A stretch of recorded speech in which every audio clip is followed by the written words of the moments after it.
let me just spend 30 seconds here. UAT is nothing but a phase where we give a finished product to a customer and they test it in their environment with their users and they report uh, you know if they find any bug, if they are not happy with some of the features. So all these things, if they see that something has not been developed as per the agreement, so that is the phase where they test and they report that. Okay, so let me brief with this UAT phase. So generally, this phase will come after your unit testing and simple integration testing. So in development life cycle, we will have first unit testing that will be done by developer. Then second will come SIT. In most of the organization, that will be done by testing team. In few organization, as a developer, you also need to do. Okay, but it depends on company uh, decision and infrastructure and many things are there that take decision who will do SIT. But most of the company, there will be separate testing team and they will do this SIT testing. Then UAT testing will come. So in UAT testing, user will, like, from where you will get requirement that user will do testing of your functionality, everything as per their expectation or not. So user will be involved in that UAT testing phase and they will validate everything as per their requirement. If there will be anything, then you need to fix that one. So that UAT will come in picture. And after that, it will go for this performance testing, security testing, other testing will come. And then all testing will be done. Your code will be ready to move on production. So might be you have heard about environment. So environment will also be like dev, SIT, UAT, pre-prod and prod. So once you will complete your development, you will do all the unit testing on dev environment. Once it will be done, that code will be moved to SIT, where like testing team will do integration testing, like what all like API or interface will be interconnected with each other. They will do end-to-end testing, and then once it will be done, your code will move on UAT environment, and then user will do testing there. And once that UAT will be done, then your code will move to pre-prod, and there generally like testing team will do performance testing, security testing, other kind of testing will happen. And once everything will be done, then based on your release date, your code will move to production environment. I hope, Dhana, you are clear with your query. Yes, Ravi. Yeah.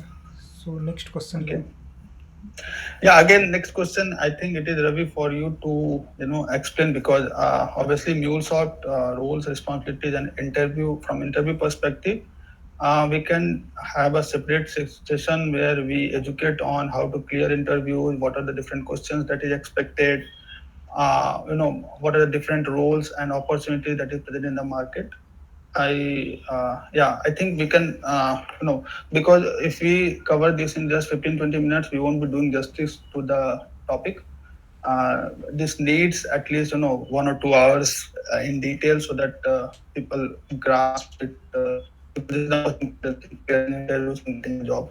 So that's why we can't cover in this session, but yes, we will definitely plan to cover something Yeah. other. So Venkatesh, for now, actually, I will give you one video, YouTube video link. You can go through that YouTube video. You will get like a good understanding of what query you have asked.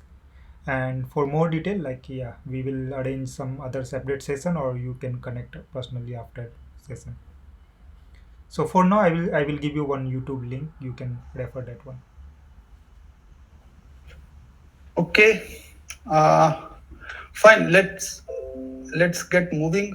Uh, okay, so the next piece that I plan to cover here. By the way, I think everyone is back, right? We have close to 57 participants.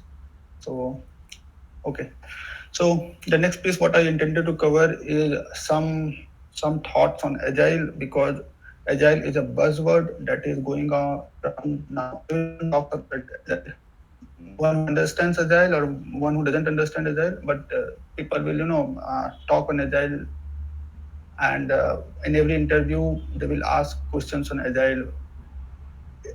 If you just tell that you have a significant amount of knowledge in agile, they won't dig deep into that. So what is agile?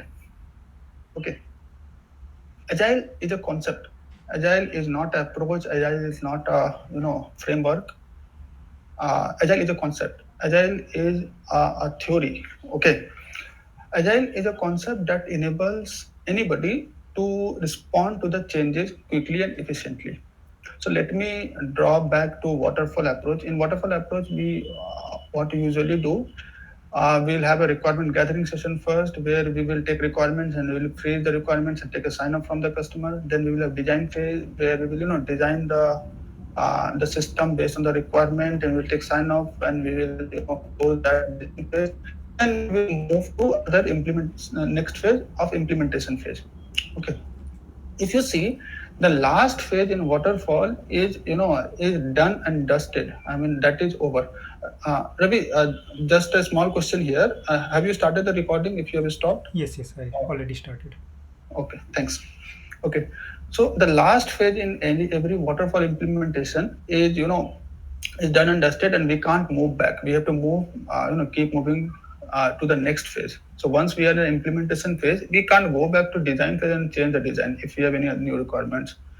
So some of the organization saw it as a biggest challenge, because most of the times what will happen, the organization will have some kind of product in their mind, but they are not really clear of what will come there.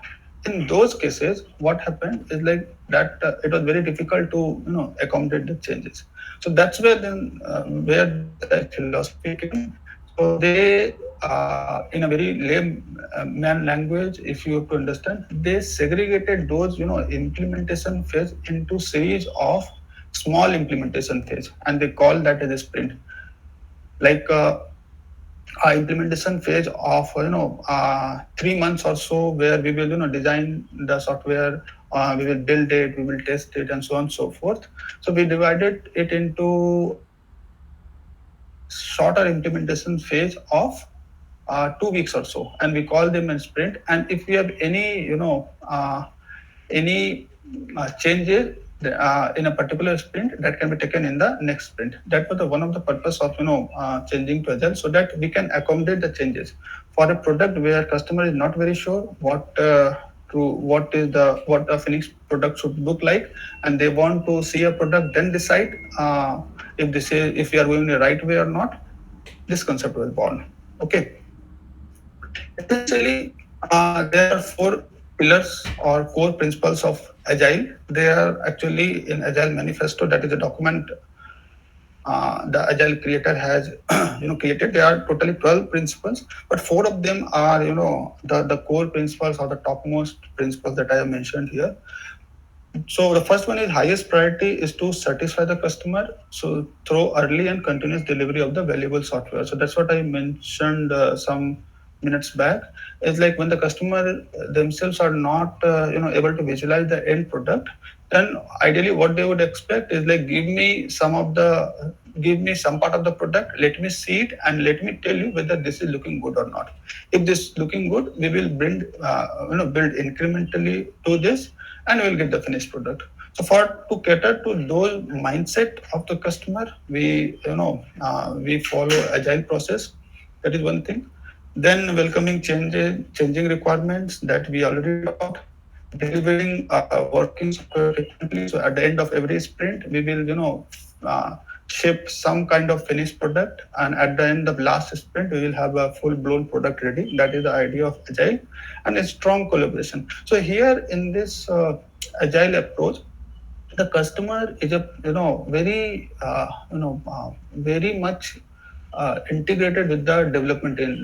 What I mean to tell is like there is a very strong collaboration between all the development team, product owners, other roles like Scrum Master, and the customer also, because at the end of every sprint they will be invited for a demonstration, and they will get a chance to look into the software that has been produced, and they will give their feedback. So this was missing in waterfall. In waterfall, was what used to happen once the product is ready for use. At the end of waterfall implementation cycle, after all tests and everything has been passed, in the UAT phase, we used to see the product. Okay, and if they think that the product is not as per the expectation, they thought of something else, but this is something else, then it was already very late to accommodate any change. So that's where agile is born. Now, to cater to this agile concept, okay, I if you remember, I told agile is a concept, agile is a frame, agile is okay. So we have, there are a lot of frameworks in the market who is built as per the agile methodology, okay, as per the agile concept or agile philosophy, okay. So some of the frameworks that is widely used is Scrum, Kanban, Extreme Programming, Crystal, Dynamic System Development Method. Okay, so these are the top 4 5 that I could gather from in terms of agile methodology. Out of this, in 80% of the case, it would be 80 85%, or I would say 90% of it would be Scrum. So in most of the places, if someone is talking about agile, you can safely assume that they are talking about Scrum. So agile and Scrum in corporate parlance is used interchangeably. Okay, so Scrum is a framework that is based on agile philosophy. So that is the key takeaway of this slide. Moving on, we have let's talk about some of the benefits and disadvantages of agile. So benefits we already discussed. We can accommodate new requirements. uh, we can demonstrate finished product and take their feedback after end of every sprint. Okay, so don't worry about the sprint and the terminology that I am using. I have covered everything in detail, and you will be, at the end of this section, you will be having a fair idea of all these terminologies and events. So for now, you understand as much as you can. The sprint is time box event where we implement software. So good deployment, focus on collaboration, and of course, because of these all these things, it's a simple and effective process for the organization where we have a changing needs, where the end product is not visualized at the start. Okay. Now, what is the downside? So if you remember when I was explaining the discovery and design session, there were a lot of documents that I mentioned, like in waterfall documents like project plan, technical plan, risk and mitigation, fit gap analysis, uh, uh, the environment that Ravi mentioned a while ago, test environment, UAT environment, production environment. So all those refresh strategy, then test strategy, functional document, low level design document, high level design document. Then what else? Then landscape document, enterprise architecture. So there were a lot of documentation that goes in waterfall. Okay. Again, I won't tell that is necessary, that is not necessary. That depends on organization how to perceive those documents. But somewhere people felt that those documents in extensive manner is not required. So the philosophy is agile to create only those documents that is explicitly needed. Like if functional design document is not needed, then we are not going to create a functional design. If the requirement or user story is clear enough, we are not going to create any low level or high level design. So that's where low focus on documentation is mentioned. Again, it's not actually a downside. It might be depending on case to case basis, it might be necessary, it might not be necessary. It's how we perceive. Okay, so this is some of the benefits and downside of agile. So as I mentioned, Scrum is most widely used agile methodology. Uh, Another thing that you would understand from everybody, that you would listen everywhere. So Scrum is incremental and iterative. So what is that? So let's understand incremental philosophy and iterative philosophy uh, uh, for some time. So I have tried to gather a picture of Mona Lisa just to let you know how an incremental process will look like. So if you see incremental Mona Lisa, so this is the customer who is visualizing as a final product as this picture. Okay. So the incremental philosophy tells, and let us assume this 1, 2, 3 is sprint. Okay. Incremental philosophy tells in one sprint, we will put a part of this. We will see whether the finished product is as per our expectation or not, and we will keep on incrementing on that. So if you see in the second sprint, we have uh, created a picture of the second half. In the third, we have completed the picture. So that's how our incremental philosophy goes. Now, what is iterative? Okay, so in iterative, if you see a customer, they have not visualized how a finished product of Mona Lisa will look like. They are just visualizing a woman in professional seating arrangement. Okay, so they are visualizing the product should look something like this, but they are not able to exactly visualize. In those cases, what happens? We will start with a rough sketch, okay, and we will iterate on that. In the second pass, we'll put some colors. In the third pass, we'll create a exact picture, and that's how. If you are not happy with the first passes itself, we will drop the idea there itself. So that's where the agile philosophy of incremental and iterative, um, comes into picture. So essentially, iterating means building a rough version first, and then slowly building to this quality. So in essence, agile follow iterative incremental model. These are theoretical aspects. Obviously, if you know well and good.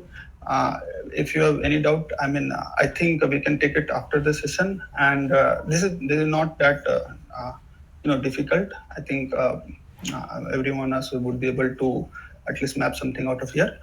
So incremental, incremental. If you see a customer again thinks that there is woman in some professional sitting arrangement, and that's how we will put a rough sketch, and we will take one part, and we will keep on moving from there.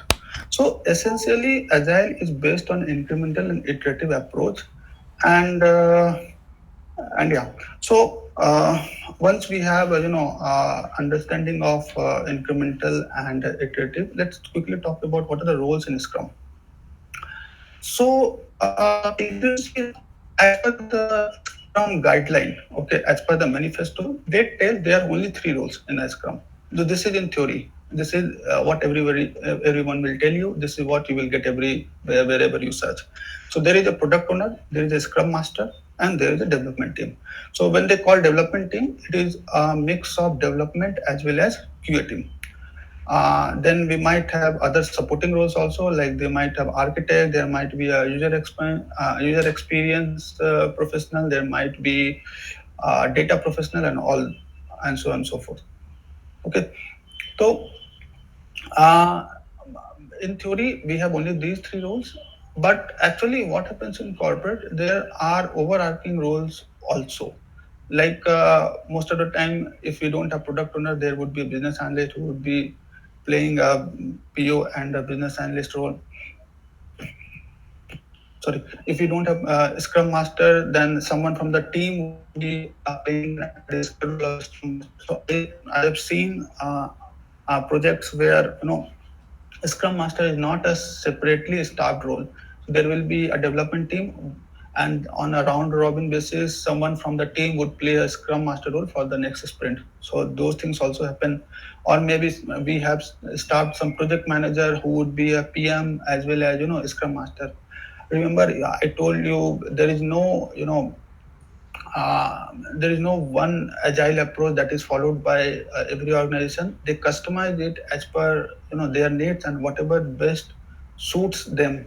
So we still can see many roles that is not mentioned in the agile manifesto, like architects, and then PMs, then business analyst, and so on and so forth. But yeah, prima facie we have these three roles. Now, what is the team size? So agile philosophy tells if you have a team of 300 people, that is not agile team. Why? Because obviously the collaboration won't be that great, and the development won't be that agile. So what they tell? So for small projects, typical agile team size would be of four, where they tell one developer, one QA, one Scrum Master, and one product owner. Okay, And for a large project with the one we talked some time back, like for large transformation project and so on and so forth, we have 7 to 9 people who is a part of the team. So that is typically I have also seen, and that is what mentioned in the Agile Manifesto also. Let's quickly touch upon the product owner. Product owner responsible to create and define product backlog. What is product backlog? We'll see in the next slide. Essentially, at this point of time, we can assume a product backlog as a container that contains, or as a master checklist, master container that contains all the requirements that needs to be worked upon throughout the project implementation. Okay. Then product owner is required to prioritize the requirements in the product backlog. Uh, then in backlog grooming, they need to reprioritize during the sprint if someone is some requirement is not at that priority. Then they need to review the sprint deliverable, the finished product before it is shown to the customer, and they need to accept or reject that. Mostly, what I have seen is product owner might be a role from the customer side. I mean, what will happen is like when we are SI partners or vendor, we will tell there will be a development team that we will give, and there will be a scrum master or project manager or business analyst from our side. So product owner can be a customer staff role. One thing we need to understand whenever we talk about any implementation, it is not like if a company outsource their job to any other vendor, they won't get themselves involved. There will be a team that would be sitting at their end also, who would be closely working with the team at the vendor. So there might be a scenario when product owner is from their side. Mostly I've seen the product owner is from their side, because obviously the product owner needs to understand the landscape better. Product owner needs to understand whether the products or the feature that has been implemented is good enough. So there might be a case where we have PO from their side. Then Scrum Master. So Scrum Master is a role which is just a facilitator. So by facilitator, I mean that he will look after all the he will look after if everything is going well in the sprint. If someone has any issue, then he will try to solve that issue, and he will try to lead all the meetings. Connect with everyone and just check that everyone is progressing as per expectation. Okay. Then we have development team. As I mentioned, development team can have a lot of roles in them, like quality assurance or UI architecture or data team and so on and so forth. Essentially, they are the one who is required to do the implementation. Okay. Now moving on. So remember when we are talking on this slide, I'll just show you that when we're talking here.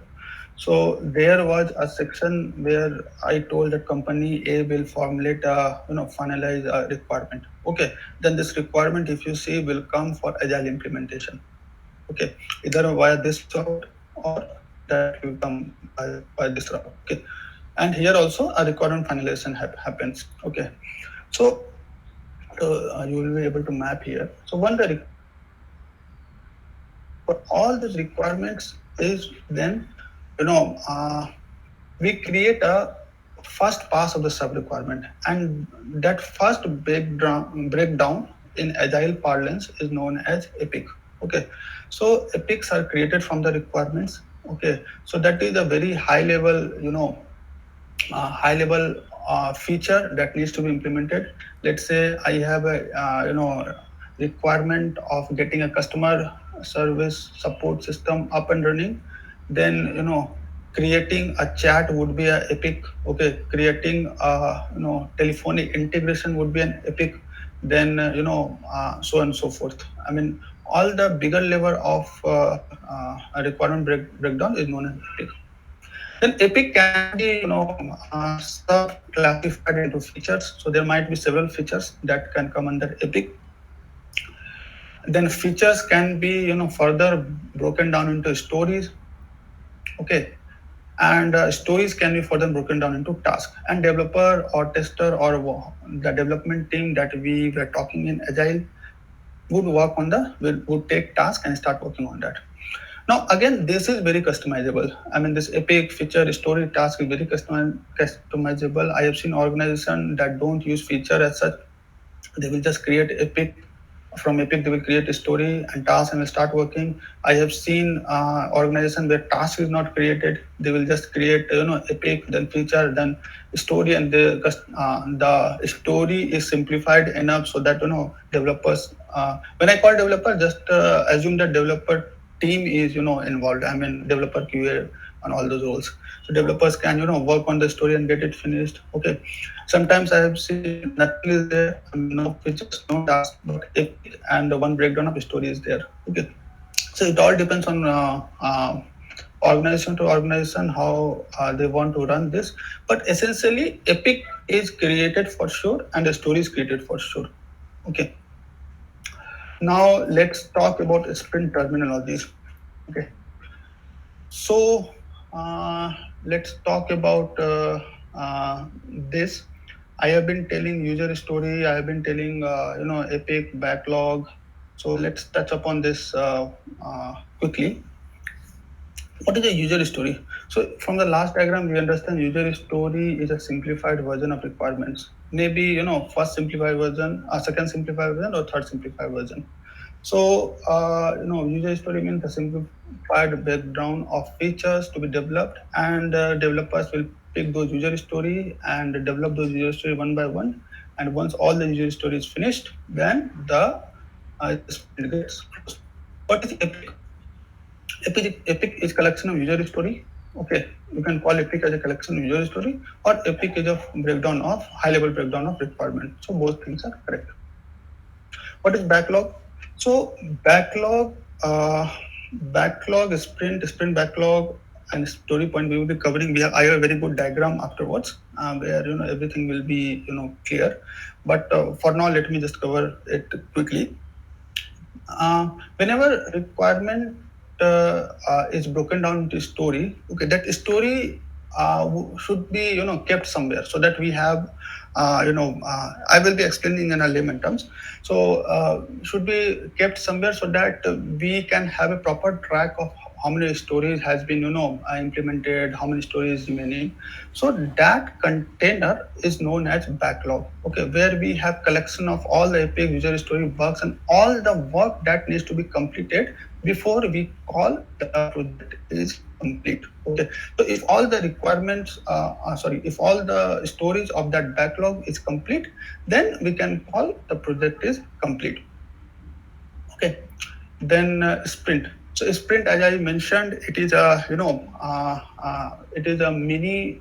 If we compare with a waterfall, it is a set of mini implementation cycle. Okay, that is time boxed, and where we take some of the stories from this backlog and we deliver that. Okay, so time box duration in which a pre-agreed set of user story needs to be developed. The duration of sprint remains throughout the life cycle. So one of the biggest thing that we want to understand here is, if we agreed that the sprint duration will be 2 weeks, then it will be 2 weeks throughout the project implementation. It can't be like we can change the sprint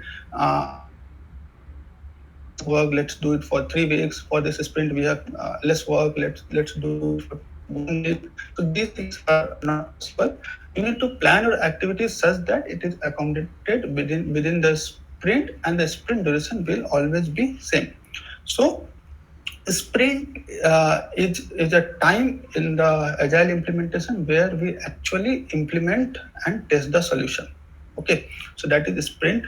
Backlog we understood, a collection of all the Apex user story that needs to be implemented in the project.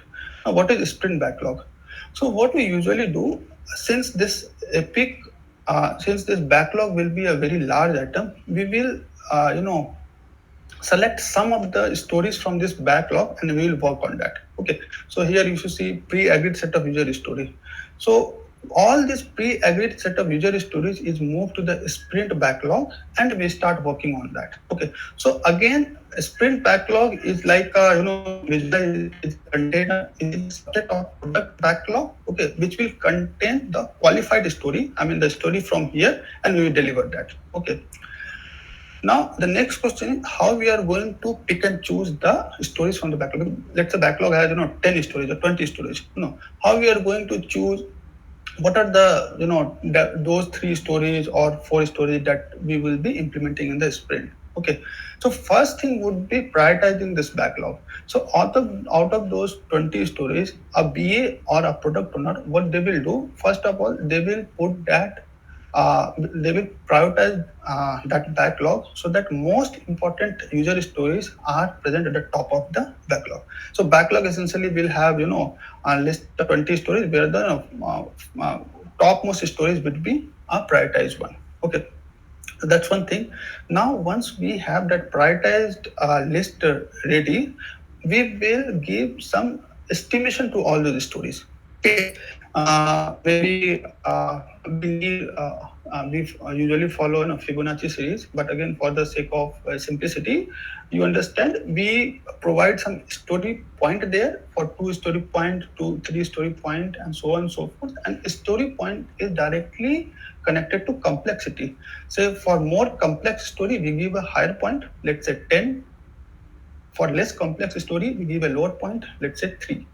Okay, so likewise, we will have a backlog where all the stories will have some story point, okay, complexity, and those complexity will be translated to number of hours. So one story point might be 1 hour, or one story point might be, translating to 4 hours or 8 hours. Again, this depends on organization to organization. Okay, so I understand this is little confusing because I will have to, put everything in Excel, then have to show you a simple, calculation that will be more, clear to everyone. But in the interest of time, just understand that while taking stories from backlog to sprint, story point is the technique that we use to qualify the stories that will come from backlog to sprint backlog. Okay, and how we do that? We do by estimating the story with this story point technique. Okay, now burn down chart. Burn down chart is again, there are two kinds of burn down chart. One is product burn down chart, one is sprint burn down chart. It will just tell how much work has been done against how much work is pending. This is a declining graph. It will tell we are at this point of time. These many stories has been completed, and these many stories are are remaining. It is probably a deliverable for Scrum Master to, or business analyst to consume and see whether we are progressing as pre-agreed or not. Okay. Then let's talk about the definition of ready and definition of done. Definition of ready is actually a checklist. So this is a sample checklist I have just mentioned here. Obviously, it is from one of the sites that has covered it in a detail. So definition of ready will tell when a story is ready to be developed. So here we discussed, right, from Epic we would be selecting the story and putting it in the sprint backlog, and we will start working on that. Okay, so the story should meet all these criteria before that, before we start implementing that. So what are the criteria? The criteria, the story should be clear, testable, feasible, defined, acceptance criteria for the story should be defined, so on and so forth. Okay. So if ends set by your organization, okay, is not defined, then that story is not ready to be developed. Okay, and probably we will have to revisit with the concerned people to get that. Let's say for a story we have a story or requirement that is defined, but we don't have an acceptance criteria written for that. So what is the criteria to accept that? Someone tells that I just want a login screen, okay, but there is no acceptance criteria where the login screen should be, then how many buttons you want submit button or not. So those things should be clearly defined. Then definition of done. Definition of done will tell whether the finished stories as per the development team is actually done or not. And the definition for that done is like these are obviously these are also a checklist. Okay, so that story should cover all this checklist that is present here. Again, this can be customized by your organization. There is no hard fast rule, but again, some of the items that is present here, the code should be complete. Code should be well written, commented, and with the best practices, given by the MuleSoft or Salesforce or any other technology that you are using. Okay, the code should be peer reviewed. The unit testing should have been done. UT should have passed. So if a story has passed all these things, then only we will consider that story as done. If anything from this checklist is remaining, then that story is not done. So this is a couple of items that is there in when we talk about ready and done. Now agile ceremonies. Okay, so what is agile ceremony for any agile implementation? Okay, for any Scrum implementation, okay, there are a set of events that usually happens. Okay, so all those events are known as ceremonies. All the things that I have been discussing from this slide to this slide, a direct question. I mean, they will simply ask you how many agile ceremonies have you been a part of in your organization. Actually, I also take interviews for agile in my organization, and my first question would be like, let me know how many ceremonies you were a part of. So if the candidate just mentions one or two ceremonies, I just understand that he has not explicitly worked in agile. Okay, so agile ceremonies, or maybe definite what is the meaning or definition of done, or maybe some questions like what is the difference between a sprint backlog and product backlog, why do we use a burn down chart, who uses burn down chart. So all these things that I have mentioned is directly asked in the interview, and I have been asking all these things. So these things are of very of paramount importance if you want to learn agile. Okay. Now moving on to agile ceremonies. Agile ceremonies means, as I explained, the events that take place. The first agile event that happens at the start of every sprint is sprint planning meeting. It is a time box meeting. Some organization follow it as a 4 hour meeting. Some organization give a full day for sprint planning. Some does it in 2 hours. Again, it depends on organization to organization, and how much planning is needed. But if you remember, I told here, when we take a story from a backlog and put it into a sprint backlog, we estimate those stories and find out what stories will come here. So that activity is done in the sprint planning meeting. So what we do here to estimate and plan the stories that can be taken up in the sprint is normally done here. Product owner, scrum master, developer team, everyone is part of meeting, and they just get into an agreement that okay, these are the stories that we can develop and that we can uh, show to the customer in the sprint. Then we have a second agile ceremony that is known as daily scrum meeting. Okay, so daily scrum meeting is a time box 15 minutes meeting to discuss only three things. One is what we have finished working upon last day, what we are going to work today, and if we have any impediments or any roadblock. Okay, and this is actually true. We are not going to, it is never a 1 hour meeting, and we are not going to discuss any issue in detail. We don't discuss issue and get the solution there. And the scrum master will tell, okay, if you have any issue, just connect to that person, or if you have any, he will assign a point of contact. So this is a very limited status check meeting where people will tell where are they, if they are stuck, what they are working upon. Okay. Looks like it looks like it should be at the start of every day, but again, this also depends on organization. I have been a part of DSM when it was scheduled at 2 p.m. in the afternoon, because obviously we have sometimes we are working on on-site counterparts and so on and so forth. Okay. Then backlog grooming or health check. So during the sprint, what will happen? We might have taken three user stories that needs to be developed during the sprint, but due to some unforeseen condition or dependency on some other team, we are sure that one of the user story can't be delivered. Let's say um, we are not getting let's say one connector, okay, and we are not required to build that. It was a responsibility of some other team, but that team suddenly went on leave or something happened or someone for some unforeseen condition, we are not able to utilize that connector in our MuleSoft project. Okay. So in those cases, what will happen? We will report this to the business analyst or product owner, whoever is presiding, and we will do a health check and we will reprioritize the sprint. We will groom the backlog, and we will identify, okay, this story will be spillover and can be taken in the next sprint. Okay. The next important ceremony is a sprint review. In a sprint review, what we do, we demonstrate the story or feature of the sprint to the customer and we seek their feedback.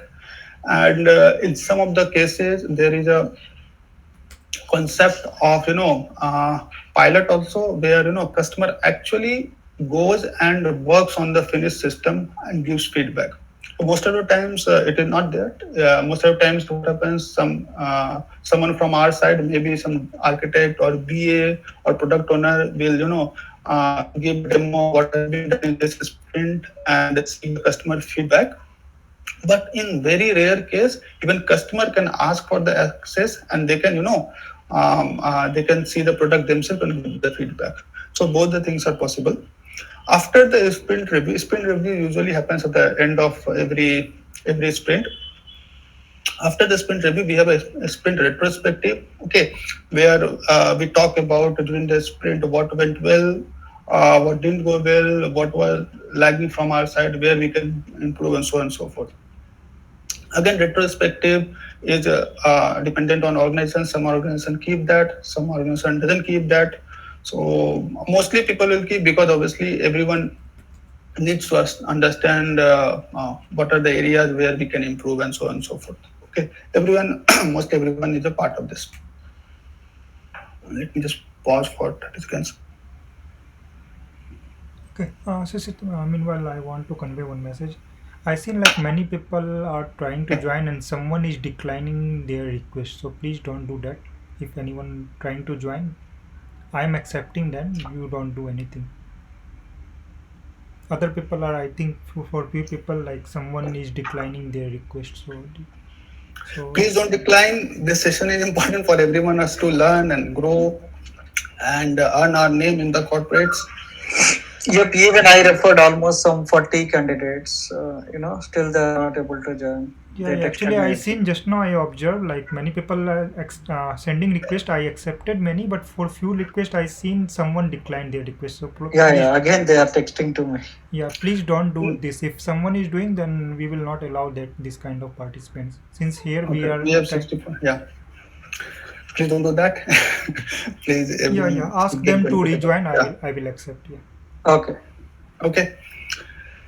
So anyway, nonetheless, the scale will be the session will be recorded and it will be shared. So no worries. But again, there is a different, you know, different feel that comes all together when we have a live session. We can ask, we can, interact with the instructor.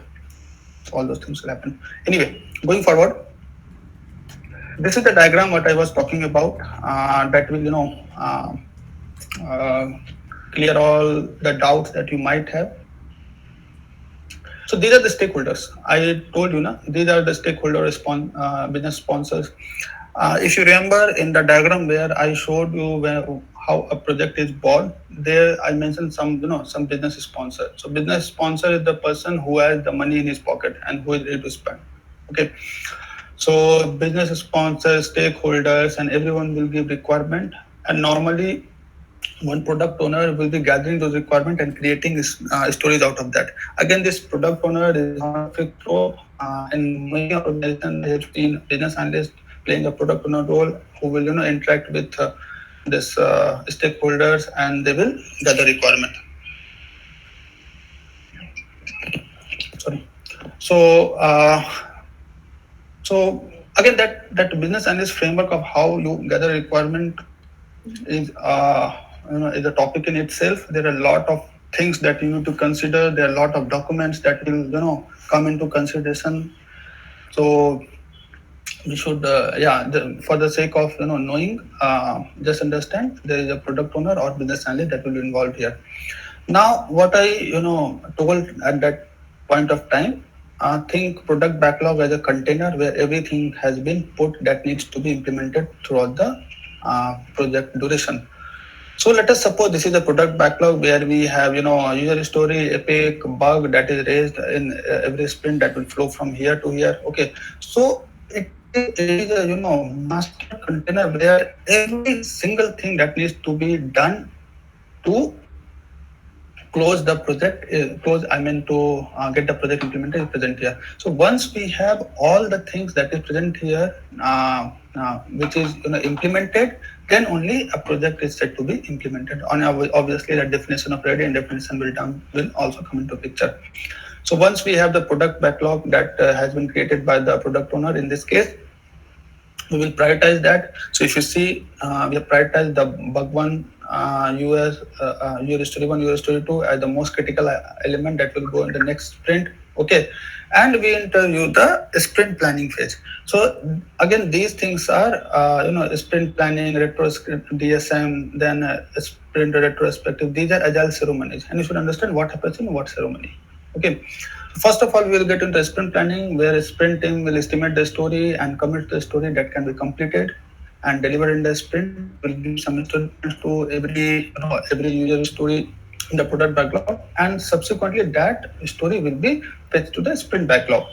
So in a sprint backlog, that story will be fetched, and user story will be assigned, and task will be assigned to the sprint team for that particular sprint. When the sprint backlog is ready, first of all, we will see if we have any sprint spillover that was from the last sprint, and we can take that. If we have that liberty and that freedom, we will take that, or else we will start working on designing the requirement. Then we will build that. Then they will test that, and this cycle will repeat. Meanwhile, we will have backlog grooming and health check, as I mentioned. If we have some dependency on some team, and we are sure that that story can't be implemented this cycle, we will put it in product backlog, and that is called a spillover. So that event is called health check. Again, health check and all these things, right? This depends on the company to company. They might call it health check. They might call it some other term. Sorry, can you go on mute? Yeah. Okay. Hello. Yeah. Hi. Hello. Hello. Yeah. Yes, yes, yes. I muted that person. You can go ahead. I think. Okay. Okay. Fine. Just give me 1 minute. This is for everyone. If you are not, you don't need to unmute yourself. If you have any query, just ask in chat. We will give some time to discuss your query. At that time, you can unmute yourself and you can participate in that discussion. Please be muted. Otherwise, I will be forced to remove from this meeting. I don't want to disturb entire meeting session. Yeah. Okay. Thank you. Yeah. Okay. Again, as we talked, we will have a sprint demo that is somehow here. So we will have a sprint review at the end of every sprint, a sprint retrospective, daily scrum meeting with all these participants. We will create a burn up chart. So all these things that we discuss will happen in a way that is portrayed in the picture, just for your understanding. At the end of every sprint, we will have a deployable product. So again, deployable and releasable product is a concept. See, a release in corporate parlance means that product is available for end customer for use. Okay. Available to end customer for use. Okay, so it doesn't mean that after every sprint we are going to release that to end customer, because all the components might be dependent on other components to work, right? Let's say the goal of the sprint was to create a connector. okay, or write some API. Okay, so for that sprint, we will write that API and we will deploy that API to, we'll check that, we will do the all kind of quality assurance on that API, and we will keep that for further use. Doesn't mean that the finished product or finished API that is in a workable condition needs to be shipped to the customer. So customer might not be able to use after the sprint. Only thing is it is deployed to some environment. The environment that Ravi was mentioning a while ago might be, we will keep to a pre-prod org or some org, and we'll keep as safe. Only thing is like that deployable API or deployable product, customer can see and give their feedback. That is the whole sole objective of a sprint. Okay. So again, I'm iterating. The deployable product doesn't mean that it is ready to use by the end customer. Okay, it might be a dependent product on some other products that might be getting deployed in the next sprint. And once we have a releasable product, then we will release this. I mean, once we have a fixed set of 4 or 5 sprint, when we have a product stack that can release to customer for use, that we will release. As for example, in the furniture example, what I talked, let's say we are creating a call center where we have multiple features. We have to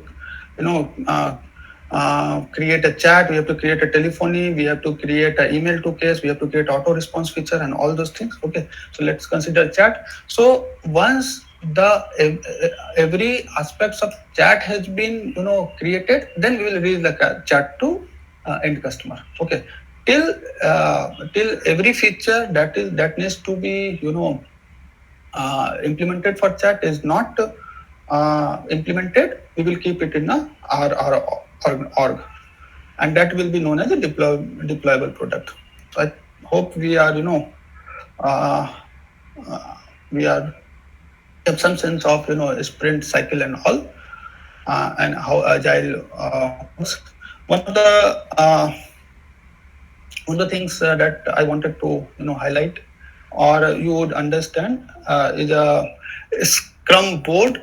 Earlier, what used to happen in older days, maybe 2009, 2008, okay, there used to be, why this is called Scrum board? Because there used to be a whiteboard, actual whiteboard, okay, where once this story comes to the sprint backlog, okay, once the story comes to the sprint backlog, okay, so what they will do, they will create a section where they will paste all the stories, okay, in the sprint backlog, okay, and they will create a subsequent section for the sprint to track the progress. So there might be in progress state, there might be in review state, and there might be done state. Obviously, the definition of done and definition of DOR will come into place, but that's how an organization can track the progress of a sprint.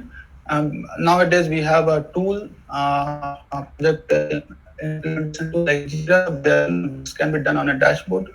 But in earlier organization, as you can see, there used to be sticky notes where they will mention an exhaustive list of sprint, and they will mention name who will work on that user story, and they will keep moving. I mean, the person will report in that daily Scrum meeting that this story is in progress. The Scrum Master will go and they will change this from the sprint backlog to in progress. Now again, the person will report that this is done or this is in a review. Will change this in review. Then again, the person will report this is done. They will change this to done. Okay, so that's how they would be tracking their Scrum implementation in older days. Now we have a tools which does all these things. Okay. Yeah, so that was pretty much that I wanted to discuss. We have an exciting slide, coming afterwards. Maybe shall we stop the recording and can we discuss there? Because I want to discuss about technical. Yes, yes. Yeah, just give me 1 minute. Okay. Okay. So I will try to finish that up in another 10 minutes or so, and we will take up questions after.